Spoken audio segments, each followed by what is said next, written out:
এখানে গল্প নয়, সত্য ঘটনা শোনানো হয়।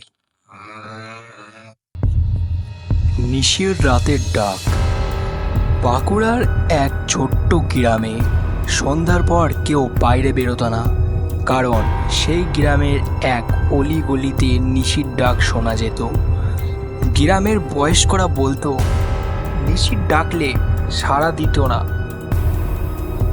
এবং ওখানকার জনগণরা গ্রামের সবাই বলতো যে নিশি যখন ডাকে সাড়া দিও না, না হলে আর ফিরে আসবে না।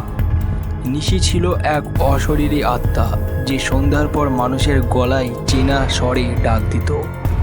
কেউ একবার সাড়া দিলে তাকে আর ফেরাতো পাওয়াই যেত না। এক রাতে তপন নামের এক যুবক শহর থেকে গ্রামে ফিরছিল। পথে তার মার কণ্ঠস্বর শুনতে পেল, তপন, ও তপন, এগিয়ে এসো। তপন অবাক হয়ে ভাবল, মা তো বাড়িতে থাকার কথা, তাহলে এই গভীর রাতে এখানে কিভাবে? কেন ভয় না পেয়ে তপন ডাকে সাড়া দিল, হ্যাঁ মা, তুমি এখানে কেন? ঠিক সেই মুহূর্তে চারিপাশে ভীষণ ঠান্ডা লাগতে শুরু করলো।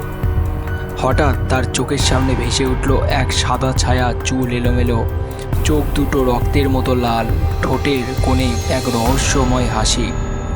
তখন বুঝতে পারল এটা তার মা নয়, এটা নিশি। সে পালাতে চাইল, কিন্তু তার মা যেন জমে গেল মাটির সঙ্গে। নিশির চোখে চোখ পড়তেই তপনের মাথা ঘুরে গেল। সকালের আলোর ফোটার পর গ্রামের লোকেরা রাস্তার ধারে তপনের নিথর দেহ খুঁজে পায়, মুখে অদ্ভুত এক আতঙ্কের ছাপ। কেউ জানে না তপনের সাথে আসলে কি ঘটেছিল, কিন্তু সেই রাতের পর থেকে গ্রামে নিশির ডাক আরও বেড়ে যায়। লোকেরা বলে সেই রাতে তপন সাড়া না দিলে বেঁচে যেত। নিশির ডাক এড়োনোর বাঁচার একমাত্র উপায় হচ্ছে আজও বাঁকুড়ার সেই গ্রামে অমাবস্যার রাতে নিশির ডাক ভেসে আসে। তো বন্ধুরা, তুমি কি সাহস করে সেই ডাকে সাড়া দেবে? অবশ্যই কমেন্টে জানাবে। তো বন্ধুরা, তোমাদেরকে বলে দিই, আমাদের এই চ্যানেলে নতুন নতুন আরও স্টোরি আসছে, যেগুলো খুবই শর্ট টাইপ স্টোরি। এই স্টোরিগুলো তোমরা শুনতে পারবে খুবই শর্ট টাইমের মধ্যে। এতে তোমাদের টাইমও বাঁচবে এবং গল্পটাও ইন্টারেস্টিংভাবে শুনতে পারবে। তো অতি অবশ্যই চ্যানেলটি সাবস্ক্রাইব করে বেল আইকন বাজিয়ে দাও।